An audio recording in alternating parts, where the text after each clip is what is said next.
हुस्न वाले जब तोड़ते हैं दिल किसी का, बड़ी सादगी से कहते हैं मजबूर हो गए हैं। एक अकेला वारिस हूँ उसकी तमाम नफरतों का फराज, जो सारे शहर में मोहब्बतें बांटता है। उन्हें जो नाज है खुद पर बेवजह नहीं मोहसिन, कि जिस शख्स को हमने चाहा हो वो खुद को आम क्यों समझे। मिल जाएगा हमें भी कोई टूट कर चाहने वाला, अब शहर का शहर तो बेवफा नहीं हो सकता।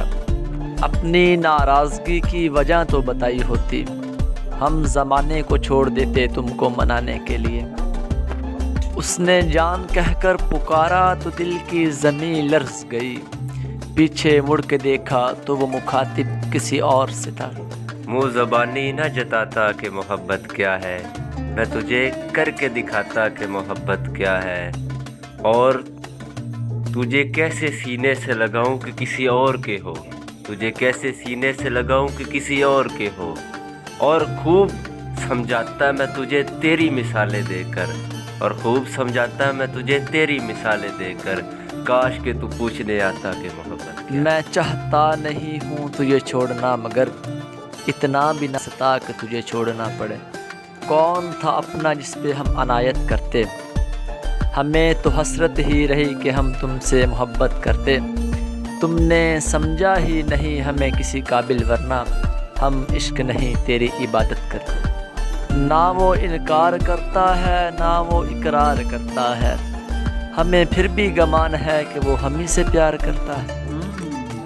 मेरे हाथों की लकीरों में अजीब है मोहसिन, कि जिस शख्स को मैं छू लूँ वो मेरा नहीं रहता।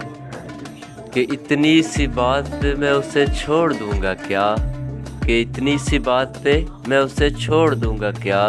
वो लाख बददिमाग सही मेरी जान तो है।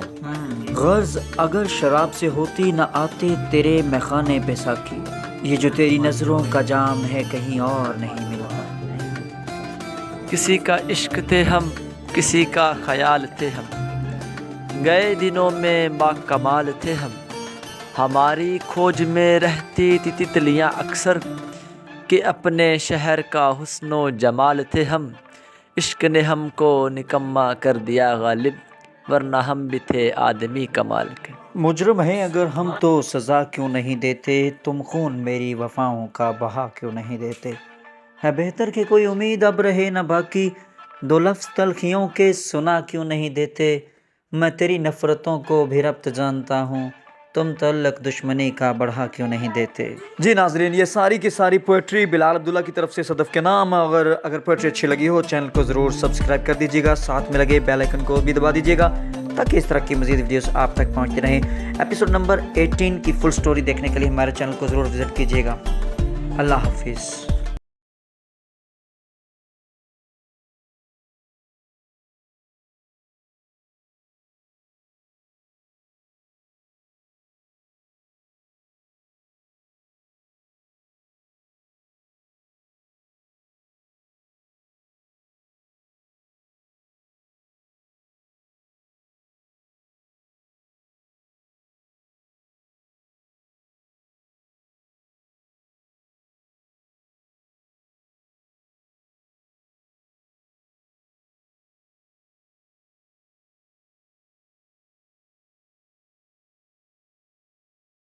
जब ये बात हमशा को पता चलेगी तो हमशा एक बार फिर सदफ़ और अमार से यही कहेगी कि इसके पीछे भी इसकी कोई चाल है।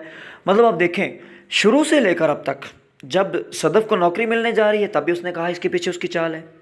जब सदफ़ ने 8 करोड़ मांगा और उसने दे दिया तब भी उसने कहा कि 8 करोड़ देने के पीछे कुछ चाल है।